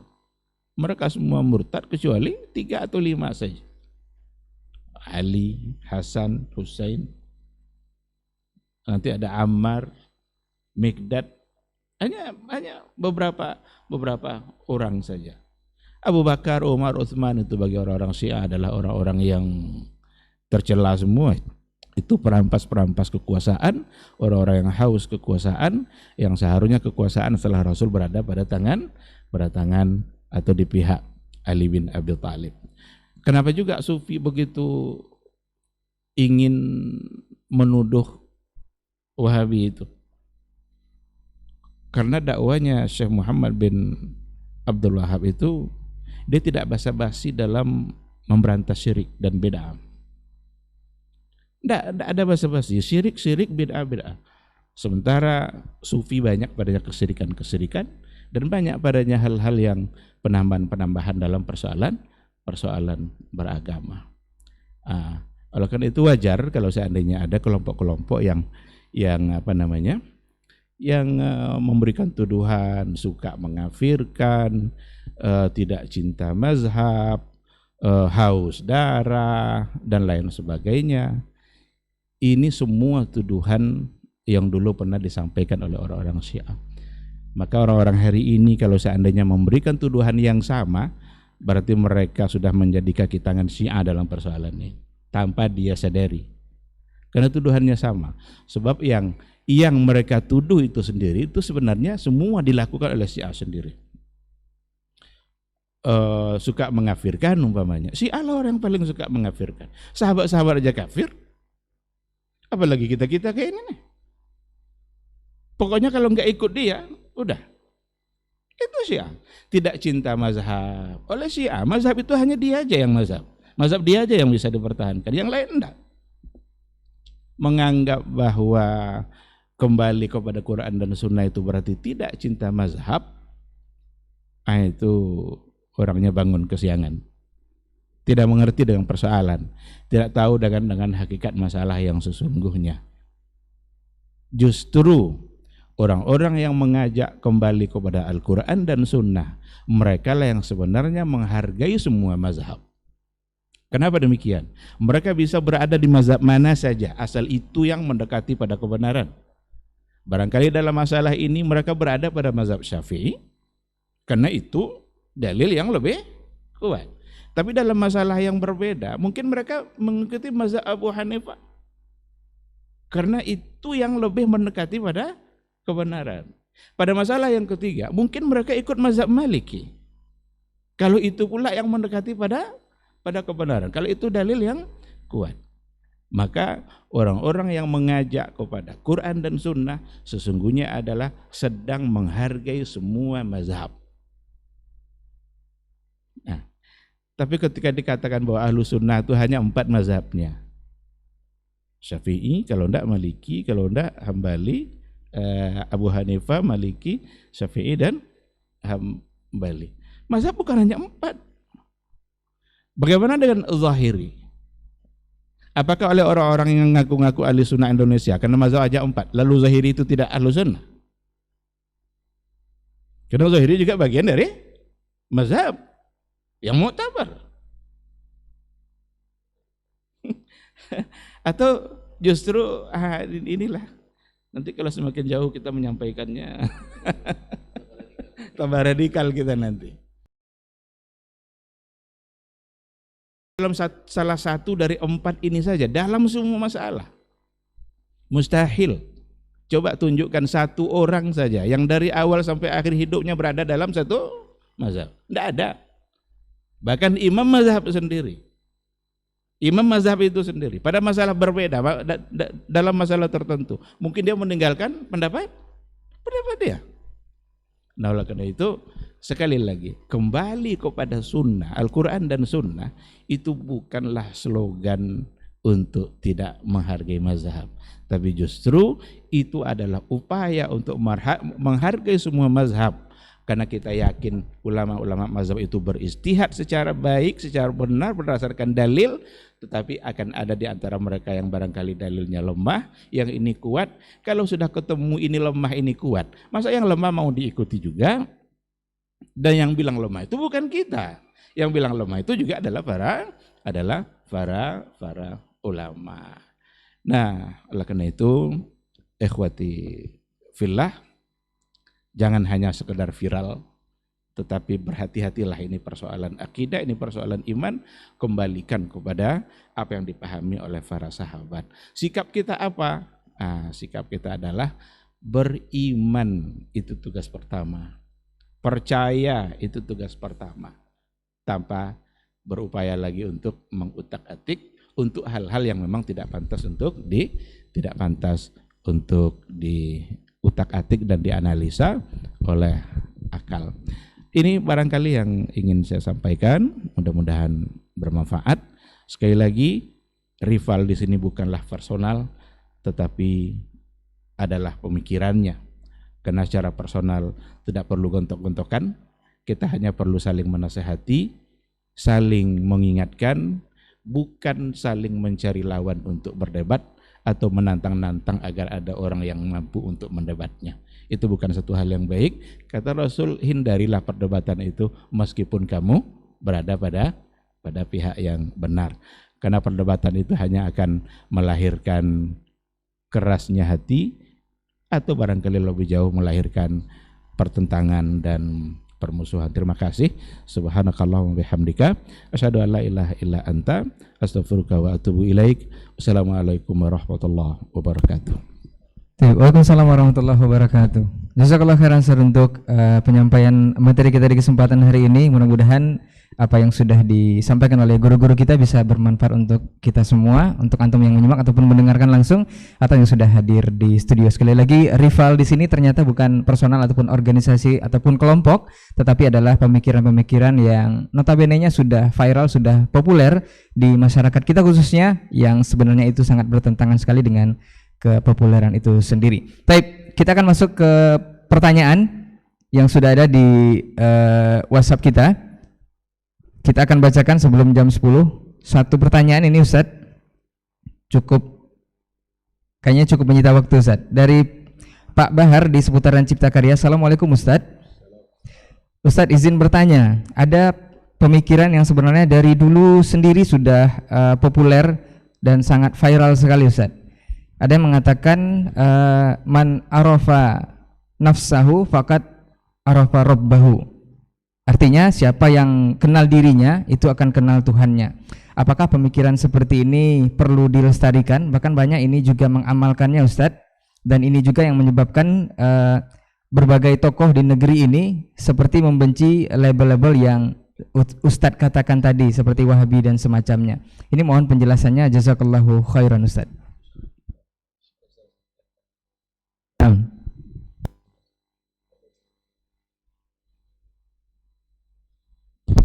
Baik, bismillah wassalatu wassalamu ala rasulillah wa ala alihi wa sahbihi wa wala wa ba'du. Sebenarnya yang paling berkompeten ini guru kita Dr. Hidayatullah, karena latar belakangnya akidah. Kalimat ini masyhur dalam kitabnya para ulama ahli kalam dan dinisbatkan kepada Imam Al-Ghazali rahimahullah ta'ala. Man arafa nafsahu faqad arafa rabbahu. Dan dari sebagian kitab dinisbatkan kepada Nabi SAW. Tapi penisbatan ini tidak sabit dan tidak benar dari Nabi SAW. Nah, kalimat ini kalau diartikan dengan makna yang sahih bisa saja diterima. Karena kalau dimaknai bahwa siapa yang mengenal dirinya sebagai hamba yang harus tunduk dan taat, patuh dan beriman kepada Allah SWT, dia sesungguhnya tahu posisinya sebagai hamba dan tahu posisi Allah sebagai Khaliknya. Maka ini diartikan dengan makna yang positif, sangat bagus sekali ya. Dan saya rasa itu yang dimaksud oleh Imam Al-Ghazali rahimahullah ta'ala atau yang lainnya, yaitu bahwasanya di saat Allah memberikan atau menyampaikan kepada kita, kepada seseorang ini, kerjakan ini, dia tahu saya hamba. Jangankan membantah, jangan membantah, tidak mengikuti saja beresiko bagi saya. Jangan kerjakan ini, tidak mungkin saya melanggar sebab saya hamba, tidak punya hak untuk tidak menjauhi.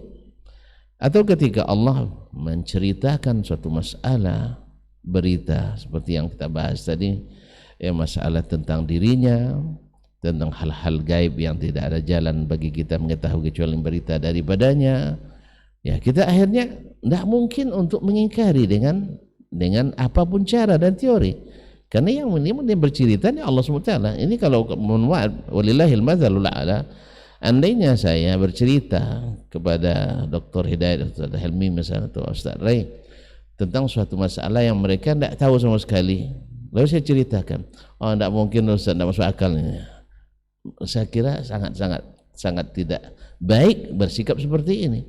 Apalagi ini yang menceritakannya ada Allamul Ghuyub, la yakhfa alaihi syai', yang maha mengetahui segala yang gaib.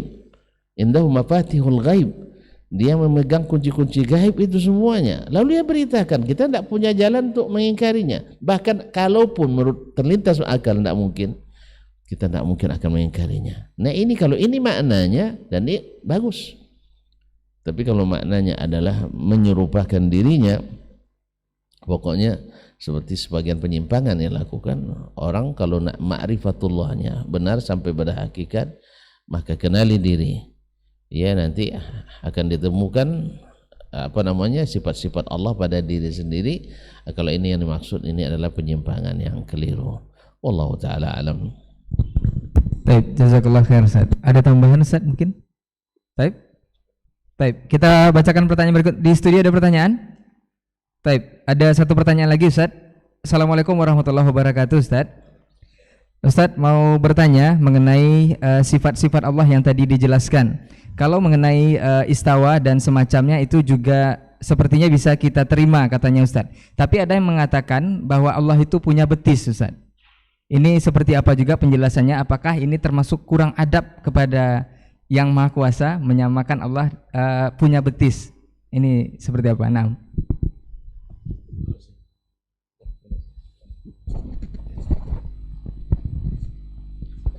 Bismillahirrahmanirrahim. Alhamdulillah wassalatu wassalamu ala Rasulillah wa ala alihi wa sahbihi wa mawala. Seperti yang kita katakan dalam penyebaran kita tadi, kita harus menerima apa yang telah disampaikan oleh Allah dan oleh Rasulullah Sallallahu Alaihi Wasallam. Kalau seandainya Nabi memberikan satu makna untuk apa yang dia sampaikan, itu pula yang kita ambil. Tapi kalau seandainya Nabi memang tidak memberikan penjelasan untuk makna-makna yang ada, ya berarti kita tinggal menerima. Karena datang dari sesuatu yang memang harus diterima.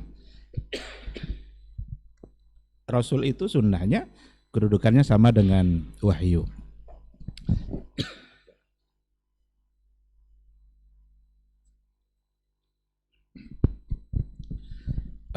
Kita berikan contoh, umpamanya ada sebuah riwayat ketika Allah meletakkan tumitnya dalam neraka, maka padamlah neraka itu. Salahnya kita adalah ketika disebut tumit, yang kita bayangkan adalah tumit kita.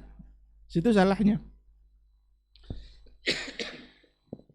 Ketika dikatakan wajah, yang kita bayangkan adalah wajah kita, wajah makhluk. Situ salahnya. Kalau seandainya memang ada dari dalil yang sahih, Quran atau hadis yang sahih, maka kita harus terima. Betis umpamanya, ada enggak riwayat yang sahih tentang itu? Kalau ada, terima. Tapi jangan membayangkan betis kita. Tumit, jangan dibayangkan tumit kita. Tumit kita sama tumit anak aja enggak sama. Tumit kita sama tumit istri aja enggak sama.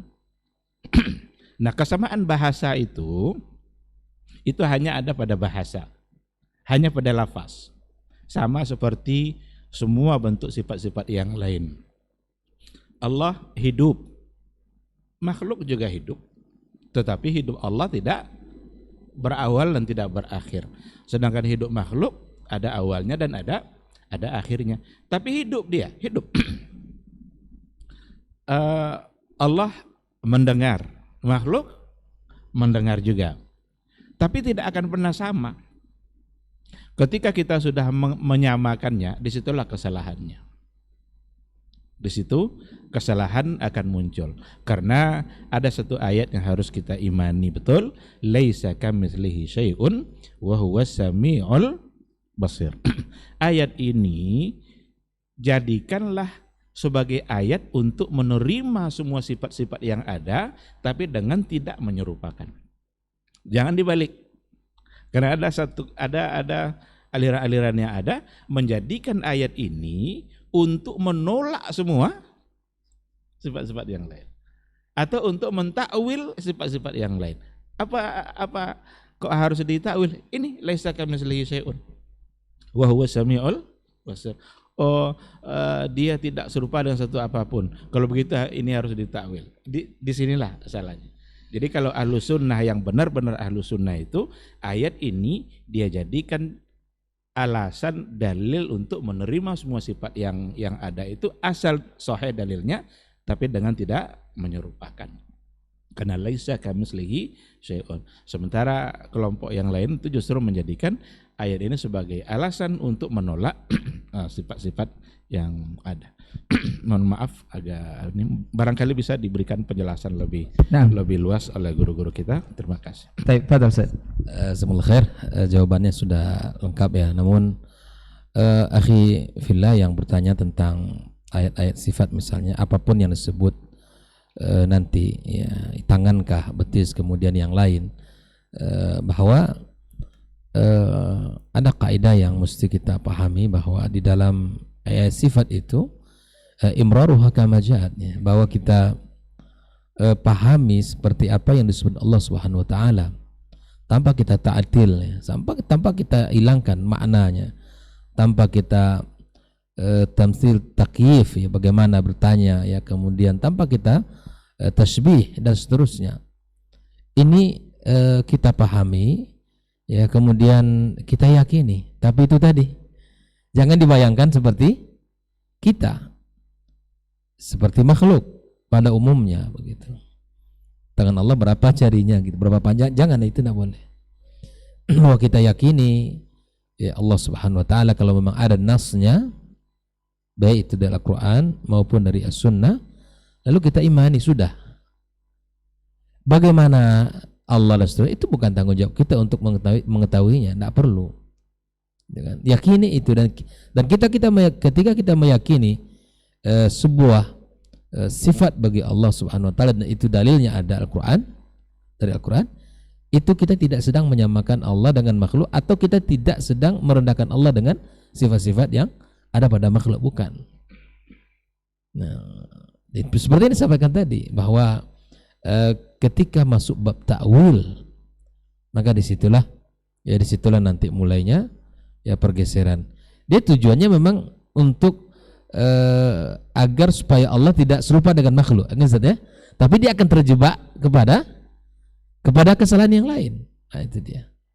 Makanya ikhwani fillah, terhadap ayat sifat kemudian yang lainnya, maka perlu kita, ya, imraruh kama ja'at, kita pahami dia seperti mana Allah Subhanahu wa taala sampaikan, ya, isbatu ma athbatullah li nafsi, kita tetapkan bagi Allah tabaraka wa taala apa yang Allah tetapkan tentang dirinya, wa nafi ma nafallahu an, ya, dan menafikan apa yang Allah nafikan tentang dirinya. Nah, orang yang begini nih keakidahnya dituduh mujassimah ini. Dituduh mujassimah ini begitu. Orang yang meyakini Allah tabaraka wa taala dengan apa yang Allah sampaikan, dengan kemudian kita nafikan bagi yang dinafikan bagi Allah tabaraka, maka dituduh mujassimah. Ya. Dituduh mujassimah. Artinya mujassimah itu apa? Orang menyerupakan Allah dengan makhluk. Dan bahasa lainnya ada musyabbihah juga, atau yang lainnya. Ya, mujassimah itu yang paling sering diulang-ulang gitu. Yang sering disebut antum mujassimah gitu. Kita menetapkan, ya, misalnya Allah Subhanahu wa taala fis sama, itu dituduh mujassimah. Karena antum menetapkan Allah, ya, punya tempat, dan orang yang butuh tempat itu adalah makhluk. Nah, dan seterusnya. Semoga Allah SWT selamatkan kita dan anak generasi kita dari akidah-akidah seperti ini. Allah ta'ala nusawab. Baik, jazakallah khair Ustaz untuk tambahannya. Mudah-mudahan ini tidak termasuk kurang adab, ya, karena lebih kurang adab lagi kalau kita bisa membayangkan Allah dengan makhluk yang merupakan ciptaannya. Mudah-mudahan apa yang sudah kita bahas untuk kesempatan hari ini bisa bermanfaat untuk antum semuanya, khususnya kita yang mendengarkan atau yang hadir di studio. Jazakallah khairan Ustaz untuk ilmunya. InsyaAllah pekan depan kita akan bersama lagi. Mudah-mudahan dimudahkan Allah dengan tema yang berbeda insyaAllah. Afwan untuk semua salah kata dan hilang bicara. Kita tutup dengan doa kafaratul majelis untuk kesempatan hari ini. Subhanakallahumma wa bihamdika asyhadu an la ilaha illa anta astaghfiruka wa atubu ilaik. Wassalamualaikum warahmatullahi wabarakatuh. Ketahuilah bahwa ketika kita mengikuti sebuah majelis ilmu, itu sesungguhnya Allah sedang memberikan kepada kita sekian banyak fadilah dan keutamaannya. Karena sungguh sangat mulia orang-orang yang berada di majelis ilmu. Orang-orang yang berada di majelis ilmu adalah orang-orang yang akan dimudahkan baginya jalan menuju surga Allah. Dalam hadis dikatakan oleh Rasulullah sallallahu alaihi wasallam, "Man salaka tariqan yaltamisu fihi ilman, sahalallahu lahu tariqan ilal jannah." Barang siapa yang menempuh satu jalan di mana tujuannya adalah untuk mendapatkan ilmu, maka Allah akan mudahkan baginya jalan menuju surga. Surga itu perlu iman, dan mendapatkan surga itu perlu ilmu. Maka di majelis ilmu lah kita bisa menumbuhkan iman kita, dan di majelis ilmu lah kita bisa mendapatkan ilmu pengetahuan. Maka sering-seringlah menghadiri majelis yang bisa menambah iman kita dan juga bisa menambah ilmu, agar surga Allah itu benar-benar semakin dekat dengan kita bersama.